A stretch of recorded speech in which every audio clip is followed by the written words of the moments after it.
नमस्कार, आप देख रहे हैं न्यूज एक्सप्रेस और मैं हूं आपके साथ शापनी पटनायक। क्या नेपाल में किया गया प्रदर्शन केवल एक प्रदर्शन है या फिर कोई सोची समझी साजिश या फिर एक षड्यंत्र? ये नेपाल के पूर्व प्रधानमंत्री का कहना है। उन्होंने अपने पार्टी के महासचिव को एक पत्र लिखा। इस पत्र में उन्होंने भारत का जिक्र किया और भारत पर आरोप लगाया। उन्होंने कहा कि अगर वो भारत के खिलाफ बयानबाजी नहीं करते, भारत के खिलाफ नहीं बोलते, भारत के खिलाफ आवाज नहीं उठाते तो आज जो हुआ वो शायद नहीं होता। केपी ओली ने अपने बयान में कई बातों का जिक्र किया है। उन्होंने एक मैप का भी जिक्र किया जिसमें वो कह रहे हैं कि यूएन के साथ उन्होंने नेपाल का एक मैप साझा किया था जिसमें लिपुलेख को दिखाया गया था और तमाम बाकी जगहों को, जो विवादित जगह है भारत और नेपाल के बीच में, उनको भी दिखाया गया था और उसको लेकर उन्होंने कहा कि भारत इसको लेकर नाराज था और इसी की वजह से स्थिति परिस्थिति नेपाल में ऐसी हुई। यानी कि आप अपने देश में स्थिति नहीं संभाल पाओ और दूसरे देश को इसके लिए आरोपी ठहराओ।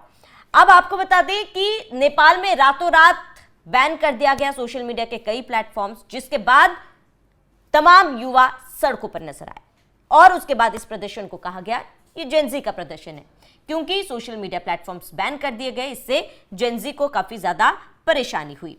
अब इसमें उसके बाद जो स्थिति हुई, इस बैन का जो परिणाम था वो हम सब ने देखा। नेपाल के पूर्व प्रधानमंत्री केपी ओली ने युवाओं के नाम एक चौंकाने वाला पत्र जारी किया जिसमें उन्होंने सीधे तौर पर भारत पर निशाना साधा।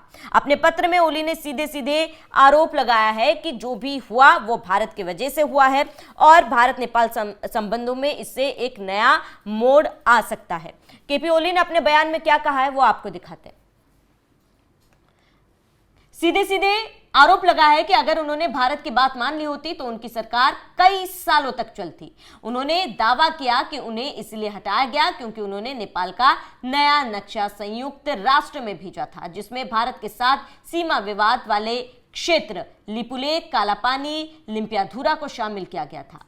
उन्होंने ये भी कहा कि मैं हमेशा शांति के पक्ष में रहा हूं क्योंकि मैंने व्यक्तिगत रूप से हिंसा की क्रूरता को सहा है।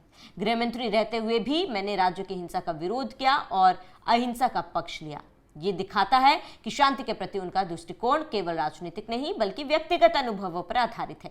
अयोध्या और भगवान राम पर उनके रुख की वजह से उन्हें राजनीतिक कीमत चुकानी पड़ी। मैंने अयोध्या में राम के जन्म का विरोध करने के कारण अपनी सत्ता खो दी। अपनी नेपाल सेना की सुरक्षा में शिवपुरी बैरक में रुके हैं। ये जानकारी उन्होंने अपने महासचिव को दी है और इसके साथ ही उन्होंने अपने इस बयान में, अपने इस पत्र में अयोध्या का जिक्र किया। उनको याद था कि 2020 में उन्होंने एक विवादित बयान दिया था अयोध्या को लेकर, रामलला को लेकर। उन्होंने कहा था कि रामलला नेपाली है और इसके साथ ही इस बयान से उन्होंने करोड़ों हिंदुओं के आस्था को ठेस पहुंचाई थी, जिसके बाद उनका यह बयान काफी ज्यादा विवादों में रहा। इसका विरोध भारत में किया गया था और आज वो ये मान रहे हैं कि जो बयान उन्होंने उस वक्त दिया था उसका असर आज देखा जा रहा है। अगर वो बयान वो नहीं देते तो शायद आज सत्ता नहीं गिरती।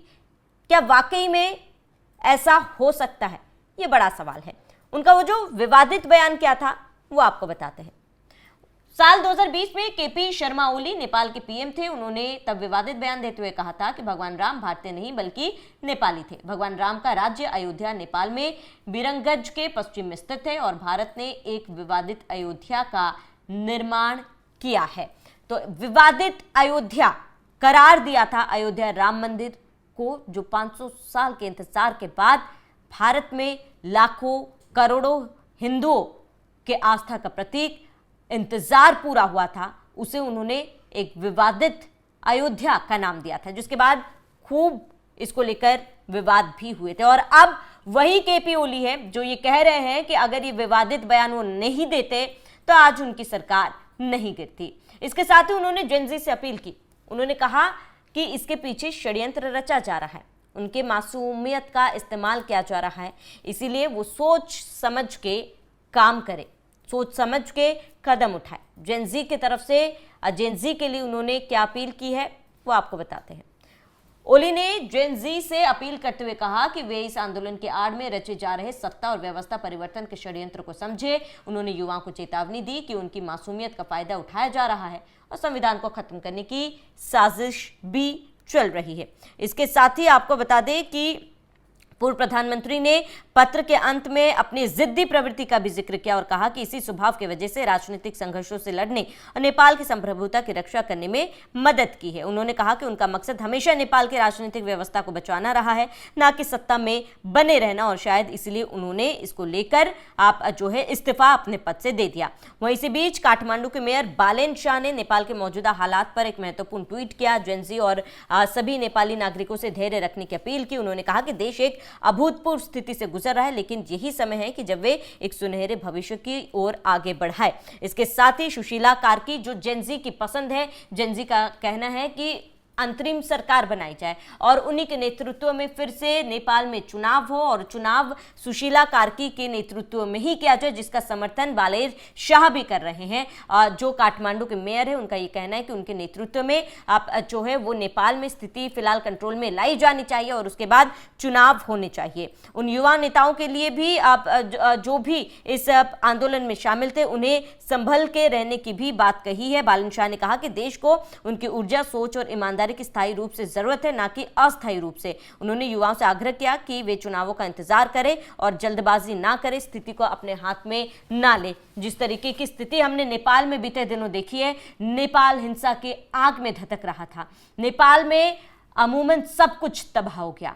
लोग सुप्रीम कोर्ट तक को नहीं बख्शे, संसद भवन तक को नहीं बख्शे, हर जगह आगजनी, हर जगह तोड़फोड़, और इसके साथ ही इस हिंसा में कई लोगों ने अपनी जान गंवा दी। कहा तो ये जा रहा है कि जेनजी सोशल मीडिया बैन होने पर नाराज थे, लेकिन इसमें कई भ्रष्टाचार के भी आरोप लग रहे थे।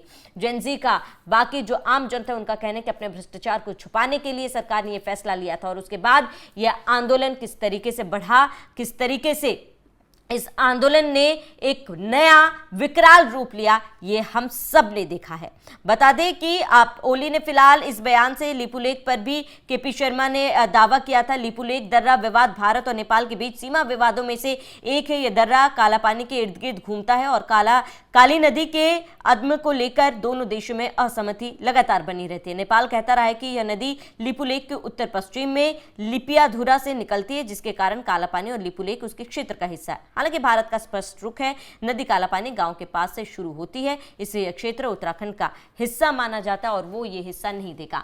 और यही विवादों के बीच केपी शर्मा ये मान रहे हैं कि भाई भारत की वजह से ये हुआ है, भारत के खिलाफ हम ऐसा नहीं कहते तो शायद सत्ता नहीं गिरती। तो मतलब आप अपने सरकार ना बचा पाए, आप अपना देश नहीं चला पाए और आप भारत को इसका आरोप, इसका दोषी ठहरा रहे हो, ये अपने आप में हास्यास्पद बात है।